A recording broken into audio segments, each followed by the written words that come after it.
आपकी बॉडी के अंदर ब्राउन बाल वाला भी जीन है, लेकिन आपके बाल जो है वो ब्लैक कलर के दिखाई दे रहे हैं। तो इसका मतलब क्या है कि जो ब्लैक कलर का जो जीन है वो डोमिनेटिंग जीन है, और जो ब्राउन वाला है वो अपना शांत बैठा हुआ है, वो रिसेसिव जीन है। तो अगला नोट करेंगे, the gene which can decide the appearance. Dominant और रिसेसिव सर सेम रहता है, समझ एक कंफर्म फिक्स होता है या फिर सर चेंज हो सकता है? दोबारा बोलो एक बार, समझा नहीं ना। सर जो डोमिनेंट जीन्स और रिसेसिव जीन्स होता है सर, वो एक फिक्स जीन्स होते हैं, फिर वो चेंज करते रहते हैं पर्सन टू पर्सन। समझ गया, मैं समझ गया। तुम ये कह रहे हो ना कि जैसे मान लीजिए ब्लैक जीन, जैसे मान लीजिए ब्लैक कलर का हो गया और ब्राउन कलर का हो गया, तो एक पर्सन में ब्लैक डोमिनेटिंग है और एक पर्सन में ब्राउन डोमिनेटिंग है, ऐसा ही कह रहे हो ना।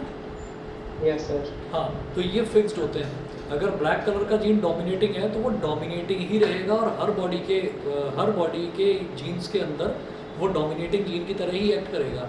फिर सवाल ये उठता है कि किसी के बाल फिर ब्राउन कलर के होंगे ही क्यों? वो एक ही केस में होंगे ब्राउन कलर के बाल, अगर उसकी बॉडी के अंदर दोनों ही जीन ब्राउन ब्राउन वाले हुए हैं। अगर उसकी बॉडी के अंदर दोनों ही जीन ब्राउन ब्राउन वाले हो गए तो तभी उसके ब्राउन कलर के बाल होंगे। अगर हम ये कहते हैं कि ब्राउन कलर का जीन रिसेसिव जीन है तो अच्छा, फिर ये कहेंगे कि अच्छा कि अगर किसी के बॉडी के अंदर, मतलब अगर किसी के ब्राउन कलर के बाल हैं, तो इसका मतलब ये है कि उसके अंदर दोनों जीन्स ये वाले हो गए ब्राउन ब्राउन वाले। तो फिर तो उसकी आने वाली जो नस्लें हैं, जो ऑफस्प्रिंग है, उसमें किसी के ब्लैक कलर के बाल होंगे ही नहीं, सबके ही ब्राउन होंगे, क्योंकि उसके दोनों जीन ब्राउन हो गए। ठीक है, तो ऐसा नहीं है। जो अगर मान लीजिए ये फीमेल है जिसके ये ब्राउन कलर के ही दोनों के दोनों जीन्स हैं, और उसके एक्सटर्नली भी फिर ब्राउन कलर के बाल दिखाई देंगे, तो जो उसका मेल काउंटर पार्ट होगा, हो सकता है कि उसके जो उसकी बॉडी के अंदर जो जीन है वो ब्लैक और ब्राउन कलर का हो, और इस वजह से उसका जो जीन है, जो उसका अपीयरेंस है, ब्लैक कलर का दिखाई दे रहा है, ब्लैक कलर के बाल दिख रहे हैं। तो उसका ब्लैक और ब्राउन जीन ये कंबाइन करके जो ऑफस्प्रिंग है, जो होने वाली नेक्स्ट जनरेशन है, उसका ये वाला कॉम्बिनेशन बन जाएगा, ब्लैक ब्राउन बनेगा, तो उसके बाल जो है वो ब्लैक कलर के हो जाएंगे। ठीक है, तो सब कहेंगे कि अच्छा पापा जैसे बाल हैं इसके। ठीक है, और अगर मान लीजिए इसका ब्राउन और इसका ब्राउन कंबाइन हो गया तो सब कहेंगे मम्मी जैसे बाल हैं, ऐसा होता है। ठीक है, चलिए जी। तो ये फिक्स्ड होता है कि अगर कोई डोमिनेटिंग जीन है तो वो फिक्स्ड रहेगा। जैसे एक करेक्टरिस्टिक होती है, बड़ी कॉमन करेक्टरिस्टिक है टॉलनेस की और ड्वार्फनेस की। टॉलनेस मतलब लंबाई और ड्वार्फनेस मतलब छोटाई। तो जो टॉलनेस वाला जीन है वही डोमिनेटिंग जीन होता है। और इसी वजह से जब कभी हम ये कहते हैं कि कोई हस्बैंड और वाइफ है, तो किसी किसी केस में, कभी कभी ही ऐसा रेयर ही केस होता है कि वाइफ लंबी हो और हस्बैंड छोटा हो, नहीं तो ज़्यादातर केसेस में देखने के लिए मिलता है कि हस्बैंड की हाइट ज़्यादा है और वाइफ की हाइट कम है। तो ऐसे में आप ये देखेंगे बहुत रेयर केसेस में ऐसा होता है कि जो होने वाली ऑफस्प्रिंग है वो छोटे छोटे बच्चे पैदा हो जाएं। तो होता क्या है कि उन सब की हाइट जो है वो लंबी ही होती है। ठीक है, तो ऐसा क्यों है उसको भी हम यहाँ मैथमेटिकली प्रूव करके देखेंगे कि 25% केसेस में ही ऐसा हो सकता है कि अगर हस्बैंड लंबा है और वाइफ छोटी है, तो जो होने वाली ऑफस्प्रिंग है वो छोटी हो। ऐसा 25% केस में हो सकता है, और वो बायोलॉजिकल कैसे होगा उसको हम प्रूव करके देखेंगे। बाकी 75% चांसेस ये होते हैं कि भाई वो लंबा ही होगा।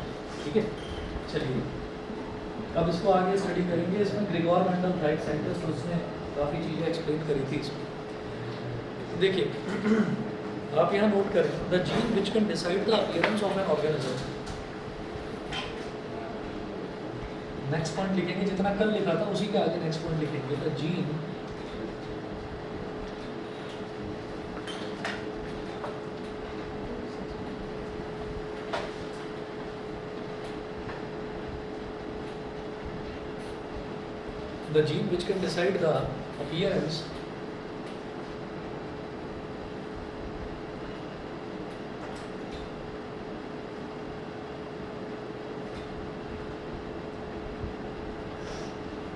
which can decide the appearance of an organism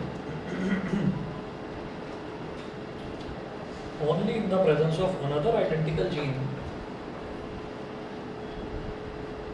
only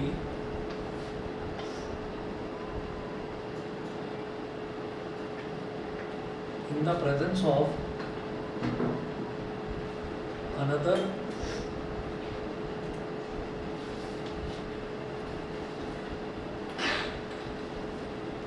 only in the presence of another identical gene is called a recessive gene.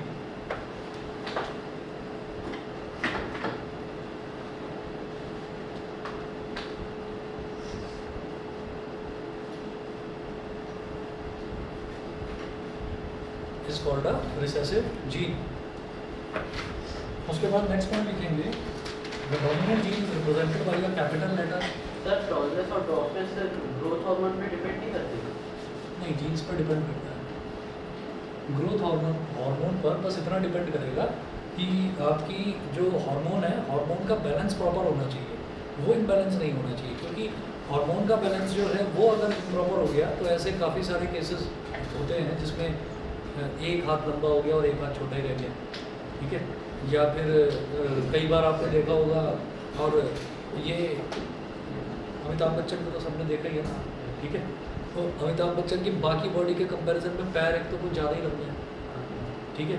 दूसरी चीज़ कि खलील, चलो दूसरी चीज़ जो है वो ये है कि जब ग्रोथ हार्मोन प्रॉपर नहीं होता, मैं इसको जानता नहीं हूँ कि ये चीज़ एक्चुअल में ऐसी है या नहीं है, तो आप कभी देखना कि बहुत से लोग आपने ऐसे देखे होंगे जिनके कंधे टेढ़े होते हैं, मतलब एक कंधा थोड़ा लंबा होगा या एक कंधा थोड़ा झुका हुआ होगा और एक कंधा सीधा होगा, ठीक है। तो ऐसे, हाँ, वो कुछ और चीज़ हो गई। तो ऐसे जो है, जो मतलब हम जिनको ज़्यादा पर्सनैलिटीज़ को जिनको हम जानते हैं, जैसे कि मैं अमिताभ की बात कर रहा हूँ, तो उसके बारे में अगर देखा जाए तो उसके बारे में अब ये सच है या झूठ ये कहा नहीं जा सकता, लेकिन टेलर उसका जो फिट है वो तैयार करता है, उसके कपड़े ढंग से तैयार करता है, क्योंकि उसका जो ये वाला कंधा है, ये वाला कंधा बिल्कुल नीचे झुका हुआ है, ठीक है ना। ये वाला कंधा उसका बिल्कुल नीचे झुका हुआ है और ये वाला कंधा प्रॉपर है, राइट वाला कंधा प्रॉपर है।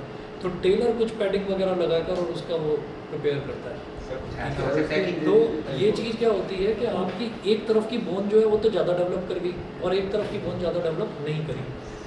सर ये हो सकता है कि जैसे पूरे फैमिली में सब 5'9" के और जैसे मैं 6'1" ऐसे पहुँच के। हाँ, होता है, क्यों नहीं होता। सर मतलब कोई जीन्स में पहले हुआ ही ना हो कि इतना लंबा।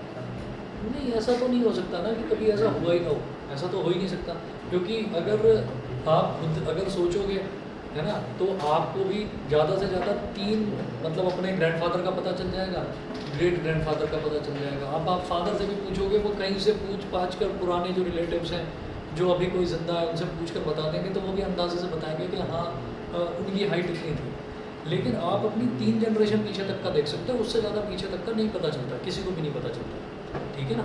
तो इसलिए ये कहा नहीं जा सकता कि क्या होगा। अब जैसे फॉर एग्जांपल हम ये कहते हैं कि आपने सुना होगा कि जैसे गोत्र होता है, तो गोत्र मतलब जो आपकी कास्ट है, जो आप अपने नाम के आगे जो सरनेम लगाते हो, ठीक है। तो वो जो है वो ये डिसाइड करता है कि भाई आपके जो एंसेस्टर्स हैं वो कौन है, मतलब आप धीरे धीरे आपकी जो पिछली पीढ़ियाँ हैं वो कहाँ से आप आए हो, तो वो उस चीज़ से डिसाइड करता है। अब हम ये कहते हैं कि आपने एक सरनेम सुना होगा सिसोदिया, सिसोदिया। तो जो महाराणा प्रताप थे, अब दुनिया एक बुक आती थी जब मैं छोटा था, मैंने पढ़ी थी, तो जैसे Guinness book of world record है, ऐसे ही एक Limca book of world records है, तो उससे वेरीफाइड एक बुक थी, उस पर लिखा हुआ था दुनिया के 501 अजूबे, तो मैं उनमें से कुछ लोगों के नाम मुझे याद नहीं रह पाए। अब वो जनरल नॉलेज में मेरे टाइम पर गूगल नहीं था, तो जनरल नॉलेज के लिए ना बच्चे यही वाली इसी तरीके की बुक्स जो है उनमें से जो डेटा होता था वो याद करते थे, और फिर जो साइंस की क्विज़ होती थी स्कूल में उसमें जाते थे और टीम बन जाती थी, एक बच्चा इधर से क्वेश्चन पूछता था और एक बच्चा इधर से क्वेश्चन पूछता था, और वो आपको लेकर जानी होती थी कि वो सोर्स ऐसे नहीं कि आपने वैसे ही बना दिया कोई भी कहानी कि दुनिया का सबसे ऊंचा टावर कौन सा बताओ, किसी ने कह दिया एफिल टावर, दूसरे ने कहा नहीं वो नहीं है, मेरे घर के बाजू में एक टावर है। तो ऐसे ही नहीं, मतलब आपको सोर्स बताना है कि आप कहाँ से लेकर आए हो। तो मैंने उस बुक में पढ़ा था और उसको गिनीज बुक में वेरीफाई करा था कि हाँ ये इसमें जो सब कुछ लिखा हुआ है वो सब कुछ सही है। तो अब फॉर एग्जांपल अब मैंने आपको सिसोदिया का बताया, तो महाराणा प्रताप जो थे उनका सरनेम मतलब नॉर्मली तो महाराणा प्रताप के नाम से जाना जाता था, लेकिन उनका पूरा नाम महाराणा प्रताप सिसोदिया था।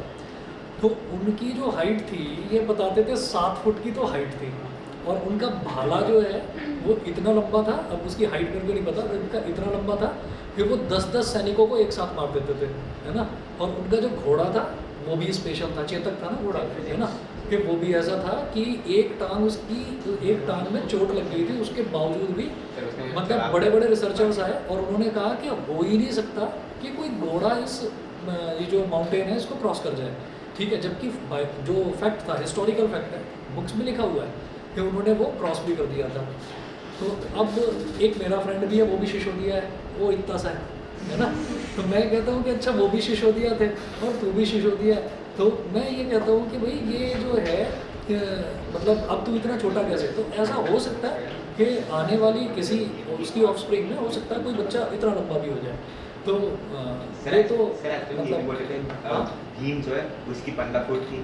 हाँ ऐसे कहते हैं। और फिर कुरुक्षेत्र जो है, कुरुक्षेत्र में जहाँ पर लड़ाई हुई थी वहाँ पर ASI है, आर्कियोलॉजिकल सर्वे ऑफ इंडिया, तो वो अगर किसी चीज़ को वेरीफाई करता है तो उसको माना जाता है कि हाँ ये चीज़ ठीक है। तो उसने ये वेरीफाई भी करा था कि वहाँ पर जो कुरुक्षेत्र, अब वो क्योंकि हज़ारों साल पुरानी कहानी है ना, जितने मेरे को नहीं मालूम, मेरे को उतना ज्ञान ही नहीं है, मुझको जो चीज़ पता है, जो पेपर में भी मैंने पढ़ी है वो मैं आपको बता रहा हूँ कि उसमें ये देखा जाता है कि जो इस तरह के पुराने होते हैं ना, कि जैसे बैटल ऑफ प्लासी हुई कहीं पर, तो वहाँ का पूरा जो बैटल फील्ड है उसको पूरे को बंद कर दिया और वहाँ पर खुदाई करके देख रहे हैं कि कोई पुरानी चीज़ मिल जाए, है ना, तो हम अंदाज़ा लगा सकते हैं। कई बार क्या होता है, खुदाई करते हैं तो कॉपर के कॉइन्स मिल गए, तो ये अंदाज़ा लगाया कि अच्छा ये इतने साल पुराना होगा, तो उस ज़माने में शायद कॉपर के कॉइन्स चला करते होंगे, ठीक है। फिर कभी सोने के सिक्के मिल गए, तो अच्छा तब सोने के सिक्के चला करते होंगे। तो वहाँ पर क्या हुआ था, ये जो स्केलेटन होता है ना, ह्यूमन स्केलेटन, तो एक बहुत मतलब 15-20 फुट लंबा एक ह्यूमन स्केलेटन मिला था, ठीक है। अब कोई कहने लगा कि ये जो है ये भीम का है, कोई कहने लगा कि ये उस टाइम कोई इस तरीके की कोई आती होगी, स्पीसीज होती होगी, जैसे डायनासोर है एक्सटिंक्ट हो गए, फिर ये उसका है, ठीक है। लेकिन वो जो है वो ह्यूमन स्केलेटन से मैच कर रहा था। तो फिर ना ये इन चीज़ों के अंदाजे लगाए जाते हैं। सर महाभारत में भीम मरता कौन सा है? मुझे पता ही नहीं है ये बात, मैं कह तो रहा हूँ, कोई कुछ कह रहा है, कोई कुछ कह रहा है ना।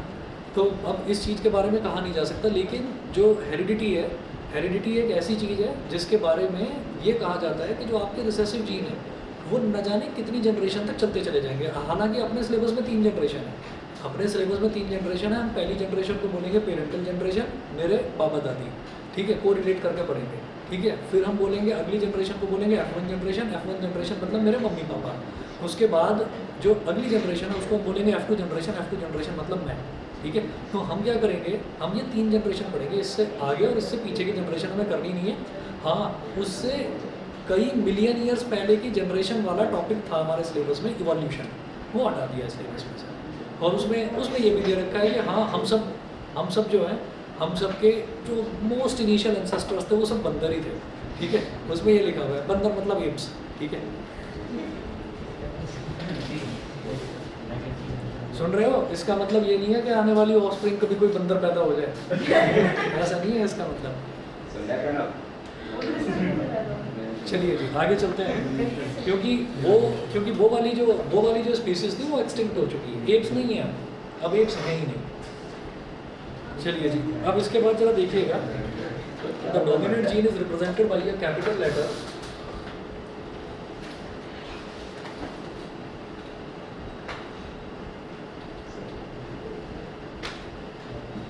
The dominant gene is represented by the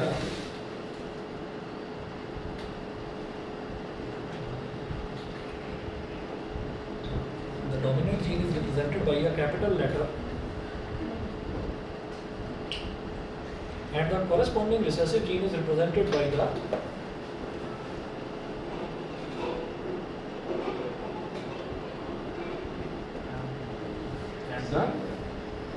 corresponding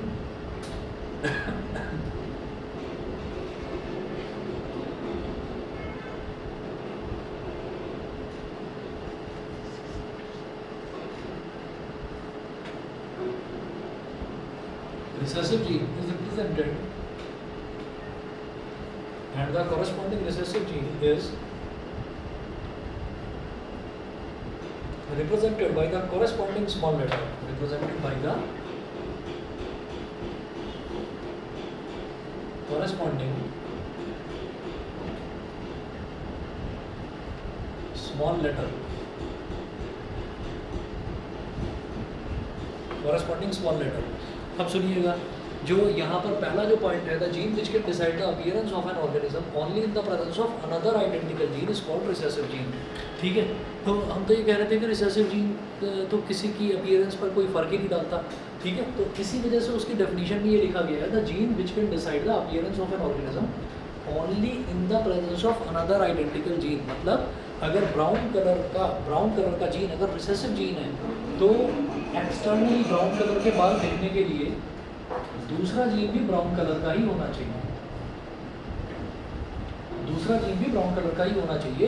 तो अब इस ब्राउन, जब ये दोनों ही जीन ब्राउन कलर के हो गए, तो इन दोनों जीन्स के पास में अब रेस्ट करने का कोई ऑप्शन बचा नहीं है। अगर डोमिनेंट जीन होता ब्लैक वाला, तो ये ब्लैक को कहते हैं चल भाई तू काम कर, मैं आराम सर कर। ये नहीं हो सकता कि अगर ब्राउन और ब्लैक दोनों हैं हाँ। तब भी ब्राउन बात ही करें? नहीं, ऐसा नहीं। ठीक है, एक्सेप्शन में भी हाँ वो हो जाता है। वो कुछ लोग जाते हैं ना, उसका सलून में जाते हैं और कहते हैं गोल्डन कलर के बाल कर दे, है ना, नीले रंग के बाल कर दे। आजकल तो पता नहीं अलग अलग तरीके के रंगों के, मतलब जैसे ना बंदर जैसी शक्ल दिखने लगे वैसे बाल कर दे, है ना, ऐसे भी बाल कटवा लेते हैं आजकल। और कुछ लोग ऐसे कर लेते हैं कि इधर पूरे काले दिखाई देंगे और इधर बीच में जो छज्जा है उस पर गोल्डन है ना, ऐसा भी कर लेते हैं। उस पर चोटी, उसकी चोटी भी बना लेते हैं। हाँ। ऐसे करेक्टर जनरली दिखाई दे जाते हैं कभी कभी, फिर हर कोई उनको मुड़ मुड़ कर देखता है, उनको लगता है बहुत अच्छे लग रहे हैं। लगता है। चलिए जी, अब नोट करिएगा कि अच्छा डोमिनेंट जीन जो है, डोमिनेंट जीन हमेशा एक कैपिटल लेटर से रिप्रेजेंट करा जाता है और रिसेसिव जीन हमेशा एक स्मॉल लेटर से रिप्रेजेंट करा जाएगा। अच्छा, अब इसमें आप नोट करिएगा, for example in pea plants, P जानते हैं मटर, for example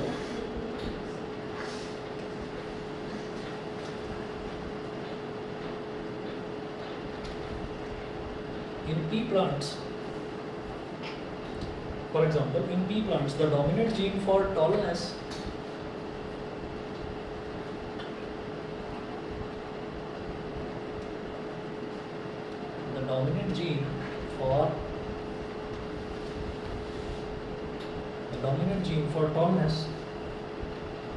is capital T.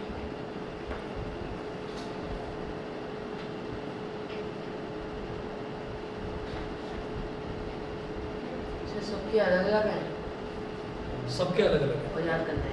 नहीं याद नहीं करने हैं वो। आपको सबसे आसान काम और सबसे अच्छा काम इस चैप्टर में ये सर, है कोई कि भी कौन ऐसी- सा जीन रिसेसिव और कौन सा डोमिनेटिंग है, ये याद नहीं करना। ये पेपर में क्वेश्चन में दे रखा होगा, ठीक है, कि कौन सा जीन, जैसे मान लीजिए ब्लू कलर की आइज और ब्लैक कलर की आइज, तो इसका आपको अगर दिया जाएगा तो वो बता देंगे कि ब्लू वाला डोमिनेटिंग है या ब्लैक वाला डोमिनेटिंग है, वो दे देंगे। सर उसके ऐसे नहीं बाद कर सकता कि डोमिनेंट वो मतलब कैपिटल कोई भी कैपिटल ले सकते नहीं ऐसा नहीं, डोमिनेटिंग जीन को कैपिटल से रिप्रेजेंट करना है और रिसेसिव जीन को स्मॉल से। कोई भी अल्फाबेट से कर सकते हैं यार। नहीं वो देंगे, क्वेश्चन में दे रखा होगा कि इस अल्फाबेट से रिप्रेजेंट करना है।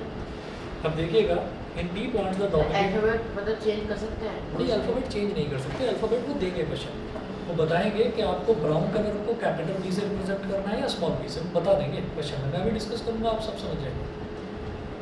For example, in pea plants, the dominant gene for tallness is capital T and the recessive gene for dwarfness is small t.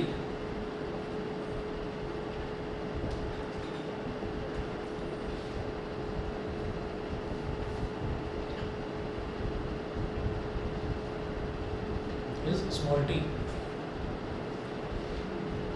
उसके बाद लिखिएगा नेक्स्ट आप पॉइंट लिखेंगे जीनोटाइप, लिखवा रहा हूँ genotype, GENOTYPE।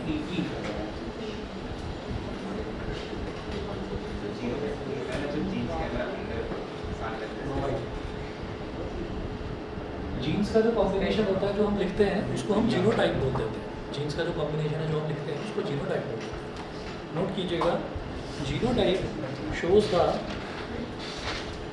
Genetic constitution of an organism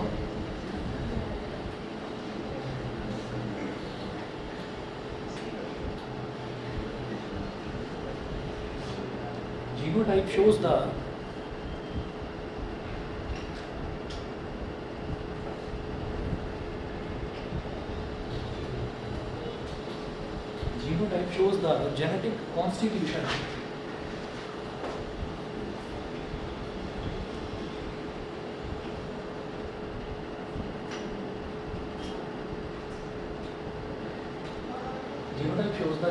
constitution of an organism, it is always a pair of letters. Full stop. It is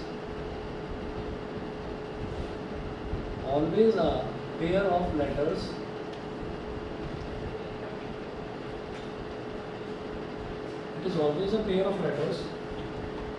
such as capital T, capital T,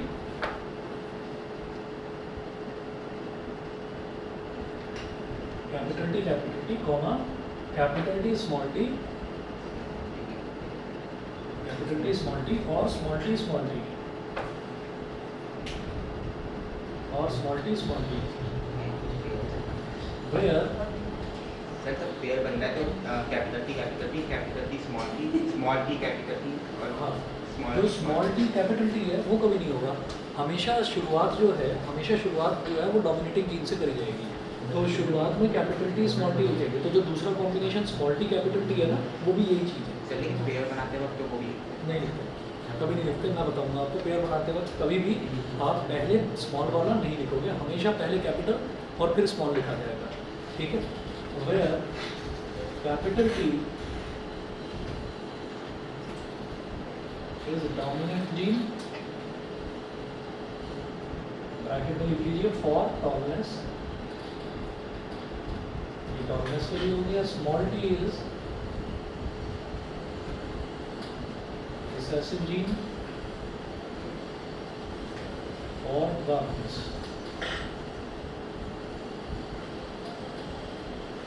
और dwarfness. उसके बाद देखिएगा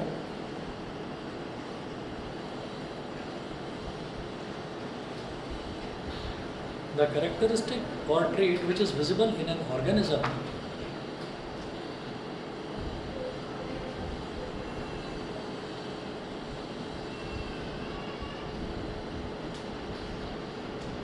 the characteristic और trait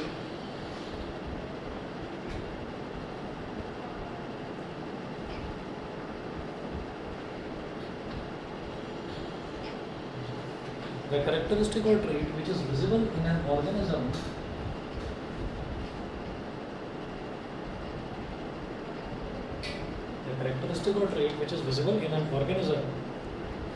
is called its phenotype,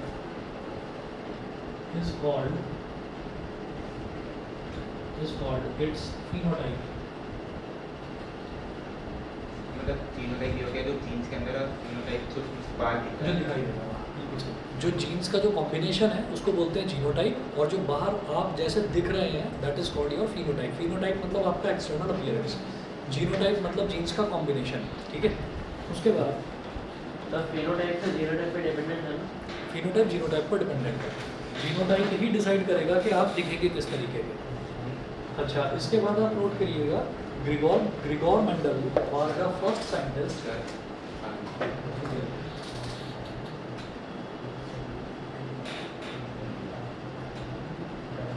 Gregor Mendel was the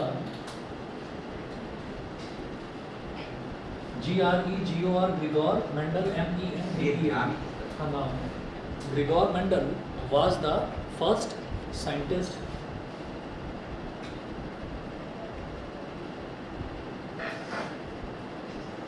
Gregor Mendel was the first scientist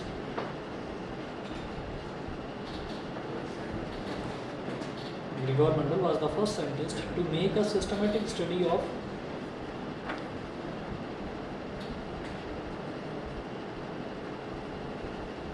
make a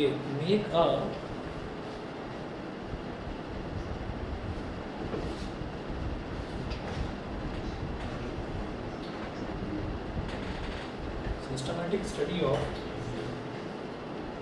patterns of inheritance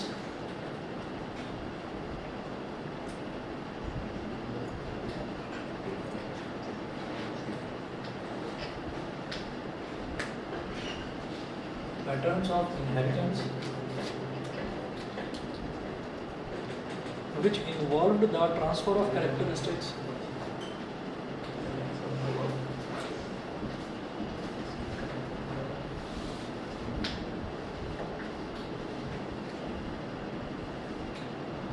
involved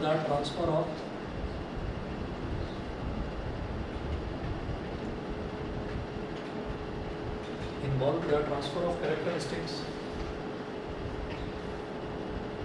from parents to progeny.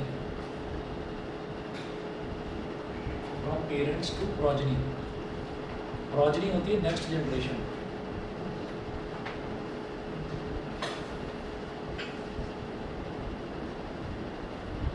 तो Gregor Mendel ही वो पहला scientist था जिसने systematic study जो है वो करी इसके बारे में, और उसने बताया patterns of inheritance. Patterns of inheritance का मतलब क्या है कि किस किस तरीके से जो चीज़ है वो हम इनहेरिट करते हैं अपने पेरेंट्स से.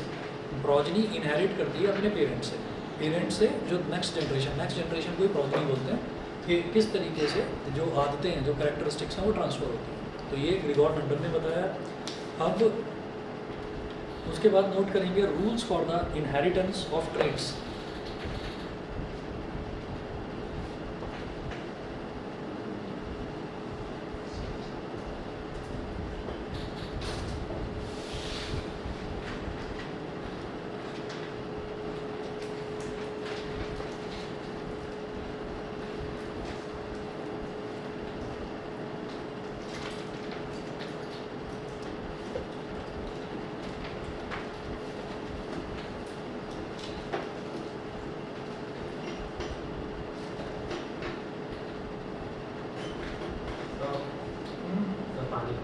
दे रहा हूँ. Rules for the inheritance of traits पहला लिखेंगे. दो रूल्स हैं, एक मोनोहाइब्रिड लॉ है और एक डाई हाइब्रिड है. फर्स्ट लिखें monohybrid inheritance.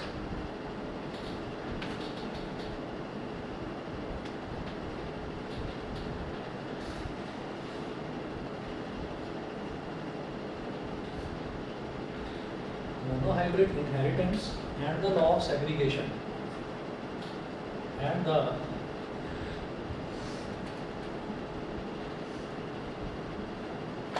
law of segregation. ये वाला जो रूल है ना, ये मोस्ट इम्पॉर्टेंट रूल है. ये समझ लीजिए कि इस चैप्टर में दो रूल्स हैं, मोनोहाइब्रिड और एक डाई हाइब्रिड. मोनोहाइब्रिड में क्या करेंगे, सिर्फ एक कैरेक्टरिस्टिक के बारे में बात करेंगे. मोनो मतलब सिंगल और डाई का मतलब डबल. ठीक है, तो एक कैरेक्टरिस्टिक की बात करेंगे और डाई हाइब्रिड में दो कैरेक्टरिस्टिक की बात करेंगे. तो जो मोनोहाइब्रिड वाला है ना, मोनोहाइब्रिड वाला इतना इंपॉर्टेंट है, आप समझ लीजिए कि मतलब 99% चांस ये है कि क्वेश्चन एक ही आएगा इस चैप्टर में से और वो इसी का आएगा. ठीक है, उसमें भी कुछ रटने की ज़रूरत नहीं है. कैसे होगा क्वेश्चन बता देता हूँ अभी. बस 1 मिनट रुकिए, ऑनलाइन वाले बच्चे अभी बस आ रहा हूँ.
तो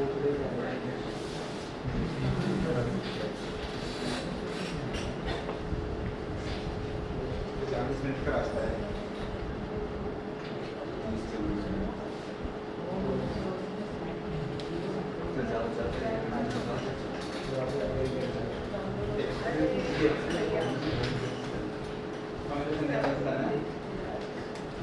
monohybrid inheritance and the law of segregation. अभी दे दो इसमें देखिएगा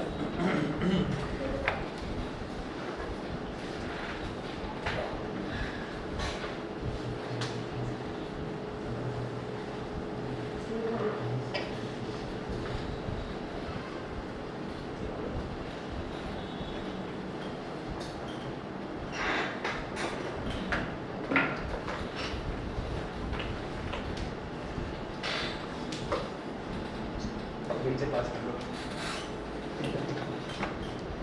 हमें 3 जनरेशन पढ़नी है। हमें 3 जनरेशन पढ़नी है, पेरेंटल जनरेशन, उसके बाद F1 जनरेशन और उसके बाद F2 जनरेशन। मैं दोबारा बता रहा हूँ, पेरेंटल जनरेशन इस तरह से समझिए जैसे हमारे दादा दादी हो गए, ठीक है, और जो F1 जनरेशन होगा वो ऐसे होगा जैसे हमारे मदर फादर, और जो F2 जनरेशन है वो ऐसे होगा जैसे हम। तो मतलब F2 सीधा मतलब हम लोग हो गए। हाँ, मतलब 3 जनरेशन पढ़नी है बस। तो अब आप ये देखिएगा कि जब हम monohybrid inheritance and the law of segregation इसकी बात कर रहे हैं तो इसमें सबसे पहले क्या काम करेंगे? सबसे पहले पेरेंटल जनरेशन। तो पेरेंटल जनरेशन का मतलब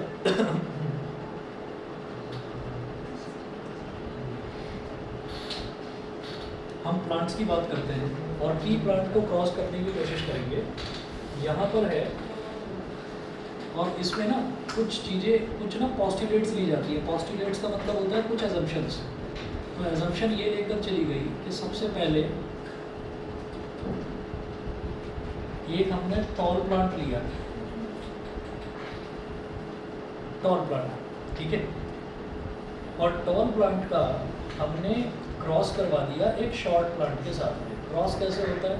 क्रॉस ऐसे होता है कि भाई आपने एक बडिंग करी, बडिंग मतलब इसमें से एक इसका टुकड़ा निकाला, ठीक, और दूसरा टुकड़ा इसका निकाला और उन दोनों टुकड़ों को आपने ज्वाइन कर दिया with the help of thread और क्लॉथ, और ज्वाइन करने के बाद में आपने उसको मिट्टी में लगा दिया और मिट्टी में लगाकर आप उसको ग्रो होने का इंतज़ार कर रहे हैं, तो वो धीरे धीरे ग्रो करते जाएगा, ठीक। तो अब आपने क्या करा कि एक तो टॉल ले लिया और एक ले लिया शॉर्ट।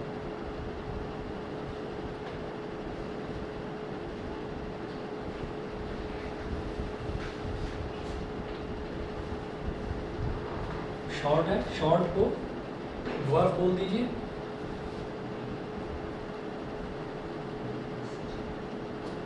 बीच में क्रॉस का लगाइए साइन, और टॉल का जो हम एजम्पशन ये लेकर चलते हैं कि जो पेरेंटल क्रॉस है, पेरेंटल जनरेशन जो है, पेरेंटल जनरेशन में टॉल वाले के दोनों जीन्स टॉल टॉल वाले ही होंगे, ठीक है, इसके अंदर दोनों जीन्स टॉल वाले ही होंगे। तो इसका मतलब क्या है कि इसके पास कोई ऑप्शन ही नहीं बचेगा टॉल दिखने के अलावा। हम ड्वार्फ वाले की बात करेंगे तो ड्वार्फ में जो ड्वार्फनेस का जीन्स है, जब मैं पी प्लांट की बात कर रहा हूँ तो जो ड्वार्फनेस का जीन है वो तो वैसे ही छोटा जीन होता है, रिसेसिव जीन होता है, तो स्मॉल टी तो दूसरा भी स्मॉल टी होगा, तभी वो ड्वार्फ दिख रहा है, नहीं तो वो छोटा दिखेगा नहीं। दोनों ही जीन उसके ड्वार्फ स्मॉल वाले हैं। तो इसको आप लिखेंगे पेरेंटल क्रॉस,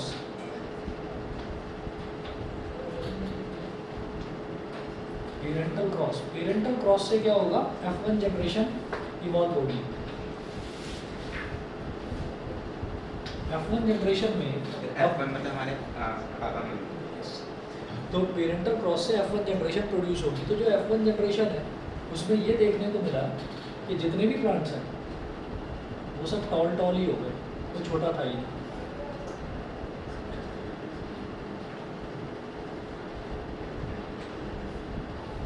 ये भी एग्जैक्टली इसी साइज का,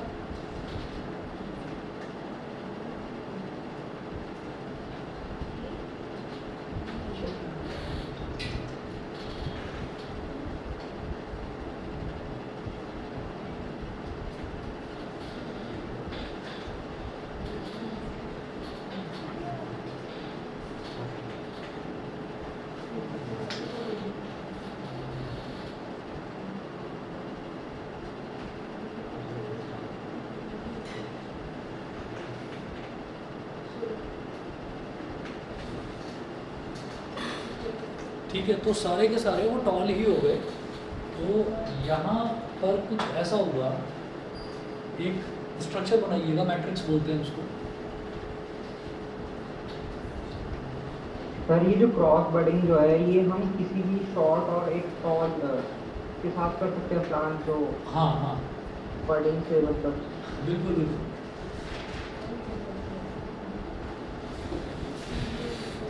ठीक है, अब एक तो टॉल प्लांट है और एक डॉर्फ प्लांट है। तो टॉल के जीन क्या है, कैपिटल टी, यहाँ लिख लो कैपिटल टी।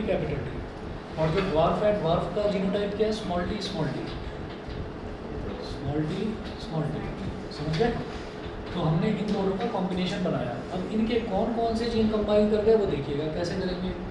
भाई इसके दो जीन्स हैं, ठीक है, दो जीन्स का ही तो मतलब दो जीन्स का एक पेयर बन जाता है। तो मैंने लिखा कैपिटल टी और इधर लिख दिया स्मॉल टी। अब कॉम्बिनेशन देखिए, या तो ये कैपिटल टी इस स्मॉल टी के साथ कंबाइन कर गया तो ये बन गया, या फिर ये कैपिटल टी इस स्मॉल टी के साथ कंबाइन कर गया तो ये बन गया, या ये कैपिटल टी इस स्मॉल टी के साथ तो ये बन गया, या फिर ये इसके साथ बन गया। तो हम ये देख रहे हैं ये जो F1 जनरेशन में जो नए पौधे पैदा हुए, जो नए पौधे बने, तो उसमें मैं देख रहा हूँ कि सबका जीनोटाइप सेम है, कैपिटल टी स्मॉल टी। और कैपिटल टी में जो कैपिटल वाला है वो डोमिनेटिंग है। डोमिनेटिंग का मतलब क्या है कि वो टॉलनेस वाला जो है वो डोमिनेंट जीन होता है पी प्लांट्स में।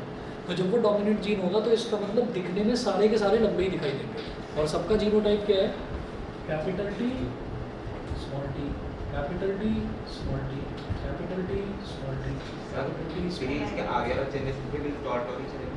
टी। बताता हूँ, ऑल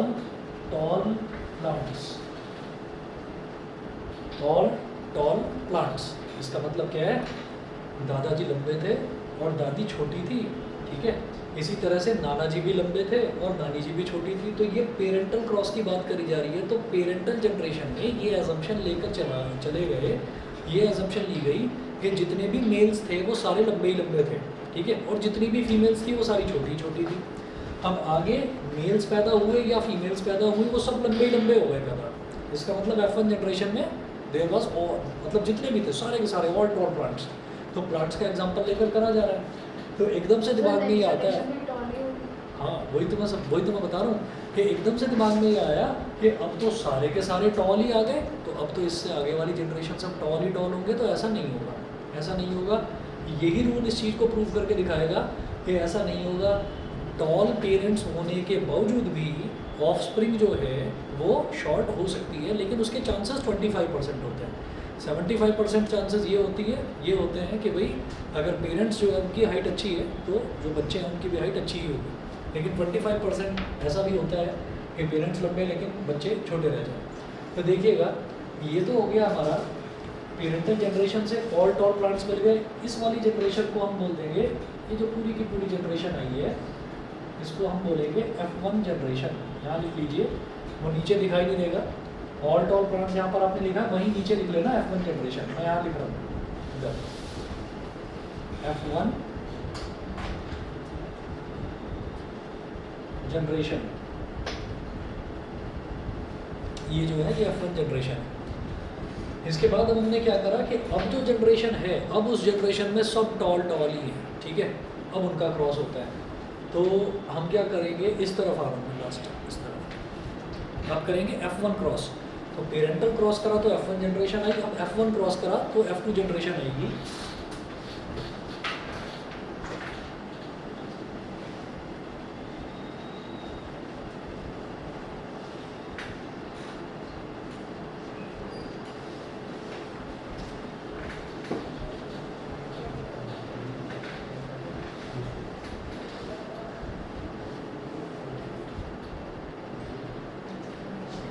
अब देखिएगा पेरेंटल क्रॉस के बाद अब मैं करने वाला हूँ। तो ये ऑल टॉल प्लांट्स हैं, तो जितने भी टॉल प्लांट्स हैं इनमें से कोई 2 टॉल प्लांट पकड़े गए, ठीक है, और उन दोनों का क्रॉस करवा दिया गया, ठीक। तो यहाँ पर हमने ये कहा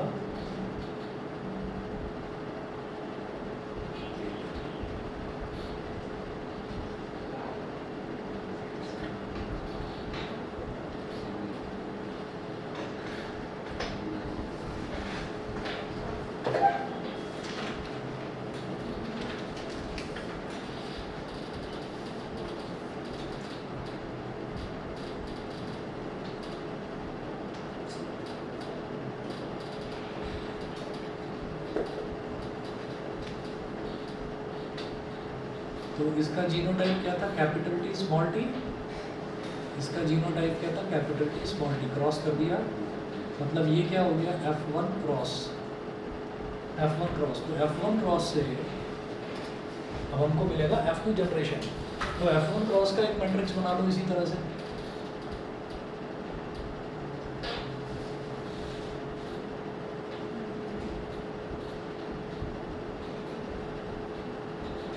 तो एक तरफ तो एक प्लांट का जीनोटाइप लिख दिया कैपिटल टी स्मॉल टी, एक तरफ दूसरे प्लांट का कैपिटल टी स्मॉल टी। अब इसको जो जीन्स हैं इसको खोलकर लिख लीजिए कैपिटल टी और स्मॉल टी, और ऐसे ही इसको लिख लीजिए कैपिटल टी स्मॉल टी, जैसे यहाँ लिखा था ना इससे पहले वाले में कैपिटल टी स्मॉल टी ऐसे ही। अब जरा कॉम्बिनेशन देखो भाई, कैपिटल टी का कैपिटल टी के साथ कॉम्बिनेशन, तो ऐसा हो सकता है कि अब बने जो नया प्लांट पैदा हो उसका जीन कॉम्बिनेशन ये हो जाए कैपिटल टी। मतलब क्या, कैपिटल टी जीनोटाइप किसका था, दादाजी का, ठीक है, तो पोते का जीनोटाइप दादाजी से मैच करेगा, समझ रहे हैं। उसके बाद कैपिटल टी स्मॉल टी किसका था, कैपिटल, हाँ ये पेरेंट्स का था। कैपिटल टी स्मॉल टी ना दादा का था ना दादी का था। तो ये क्या है कि बच्चा रिजम्बल करेगा किससे, अपने पेरेंट्स से रिजम्बल करेगा। फिर capital T small T capital T को लिखेंगे कैसे, कैपिटल टी स्मॉल टी, ठीक है। ये पता लगेगा कि मतलब जो पहला चाइल्ड होगा तो उसमें कौन सा वाला जीना है इन चारों में? ये नहीं कहा जा सकता, वो किसी में भी हो सकता है, ठीक है। अब उसके बाद क्या है कि अब ये इससे कंबाइन कर दिया, तो स्मॉल टी में पेरेंट्स दोनों मदर फादर लंबे होने के बावजूद भी बच्चा छोटा हो गया, ठीक है, और एग्जैक्टली किसके जैसा हो गया, दादी जैसा, ठीक है। तो इस वजह से ये कहा जाता है कि जो जनरेशन पैदा होती है तो उस जनरेशन में 50-50% चांस होते हैं मदर फादर जैसा दिखने के, और 50% चांस होते हैं ग्रैंड पेरेंट्स जैसा दिखने के, समझ रहे हैं। क्यों, एक तो जीन उसने किसका ले लिया, एक तो जीनोटाइप ऐसा हो गया जैसे दादा का था, और एक जीनोटाइप बिल्कुल ऐसा हो गया जैसे दादी का था, और बाकी के दो जीनोटाइप ऐसे हो गए कि भाई मदर जैसा भी बच्चा दिख सकता है और फादर जैसा भी दिख सकता है, ठीक है ना। तो ऐसा बहुत कॉमनली देखने को मिलता है। लेकिन हम ये कहेंगे कि कैपिटल टी दोनों के दोनों क्या है, टॉलनेस वाले जीन, तो जो ऑफस्प्रिंग होगी वो होगी लंबी, ठीक है। कैपिटल टी स्मॉल टी ये भी क्या है, इसमें भी टॉलनेस वाला जीन प्रेजेंट है, तो ये डोमिनेटिंग जीन है, ड्वार्फनेस वाले को दबा देगा, सप्रेस कर देगा। तो इसका मतलब कैसा दिखेगा बच्चा, लंबा, इसमें भी लंबा, लेकिन यहाँ पर बच्चा कैसा दिखेगा, शॉर्ट दिखेगा। इसका मतलब लंबे पेरेंट्स के भी छोटे बच्चे हो सकते हैं। सर अगर पेरेंट्स हैं तो उसमें कैपिटल टी स्मॉल टी और जो दादी जी होगी उनका दोनों स्मॉल टी है, तो से ये F1 जनरेशन होगा, तो F1 जनरेशन में भी कोई एक शॉर्ट होगा ना? F1 में कोई शॉर्ट नहीं होगा, ये एजम्पशन है, मैंने बताया ना, ये एजम्पशन है। और ये एजम्पशन हम तो खुद ये स्टडी करके चल रहे हैं कि हमने चलो ग्रैंड पेरेंट्स बोल दिया और हमने बोला कि हमारी खुद की जनरेशन, हम उससे कोरिलेट कर रहे हैं। लेकिन ये किसकी बात करी, ग्रिगोर मेंडल ने कहा कि मतलब जब यूनिवर्स की स्टार्टिंग हुई थी, बिल्कुल शुरुआत की, तब उसने कहा था कि ये वाले जीन थे मेल के और ये वाले जीन थे फीमेल के, उसने ऐसे करके बोल दिया, ठीक है। अब आगे चलते हैं कि यहाँ से जो हमको आउटपुट मिलेगा वो ये मिलेगा,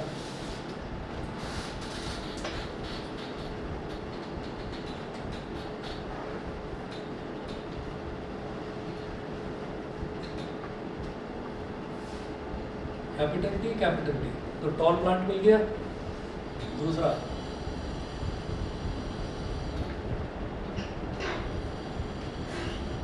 capital T small T,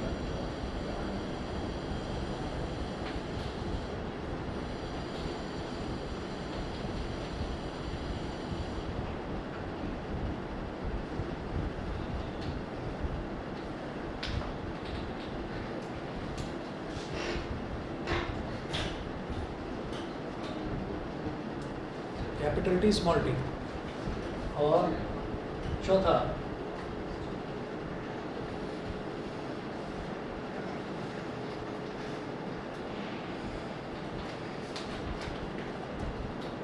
small T. तो यहाँ पर आप लिखेंगे F2 जनरेशन, इधर लिखें टॉल और वन।